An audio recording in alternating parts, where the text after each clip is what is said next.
Bonjour et bienvenue sur imotélé.net. En ce lundi, c'est une nouvelle semaine qui commence et nous sommes heureux de vous accueillir à nouveau sur cette première télévision de l'immobilier en France. Nous allons axer toute cette semaine sur une problématique, comme on dit aujourd'hui, utilisateur. Puisque vous le savez, jeudi soir, la soirée des utilisateurs accueillera les directeurs immobiliers et leurs partenaires au Grand Hôtel à notre invitation et à celle d'ICAD.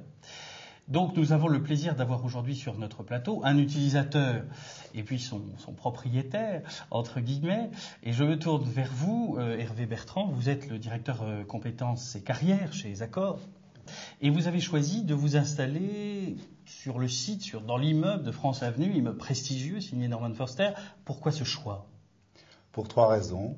La première, c'est que sa superficie correspondait à nos besoins.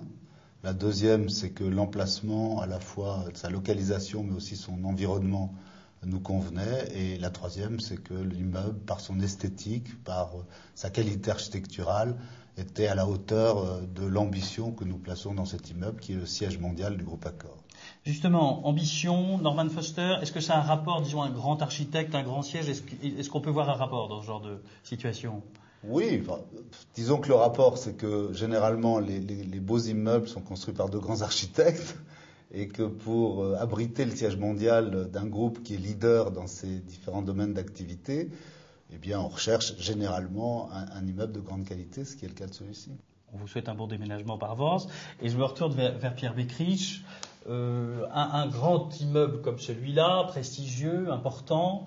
Comment ça s'est passé cette négociation avec Accor et puis peut-être avec d'autres, parce que j'ai cru comprendre qu'il y avait éventuellement d'autres utilisateurs sur cette affaire. Une fois que le choix était fait, ce qui était le plus long, c'est-à-dire qu'une fois que Accor avait pensé que c'est cet immeuble-là qui lui convenait pour les raisons que vous avez indiquées de taille et d'organisation, une fois que ce choix a été fait, ça a été ensuite extrêmement rapide. Je veux dire, on s'est vu je dirais peut-être quelques heures nocturnes, mais... Oui, il y a quand même eu des heures nocturnes. Oui, mais enfin, c'est du haut de la tour Montparnasse, c'est un des grands avantages de la tour Montparnasse, c'est une très belle vue. Après, on a fait quelques heures sur cette opération et ça s'est bouclé en 8 jours, je dirais, dans le fine-tuning.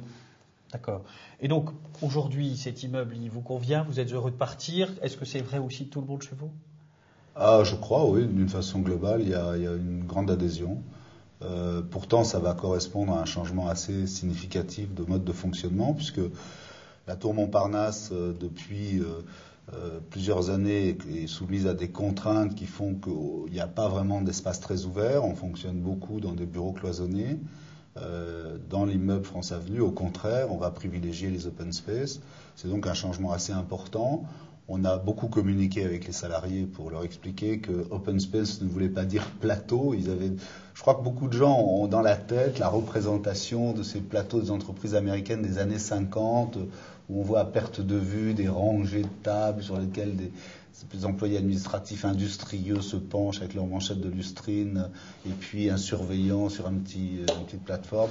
C'est pas vraiment le cas de ce qu'on convient aujourd'hui d'appeler open space. Pourtant, la plateforme, on l'avait prévu, monsieur Bertrand. Oui, mais il n'y a plus beaucoup de manches de lustrine, soyez honnêtes. Voilà. C'est peut-être pour ça qu'on a supprimé la plateforme aussi, alors. C'est peut-être pour ça. Eh bien, de la tour Montparnasse à France Avenue, voilà 30 ans d'histoire de l'immobilier d'entreprise en France. On a été très vite pour en parler, mais nous aurons l'occasion de retrouver ce sujet tout au long de la semaine. Merci, messieurs. Merci. Et à vous, je vous dis à demain sur imotélé.net.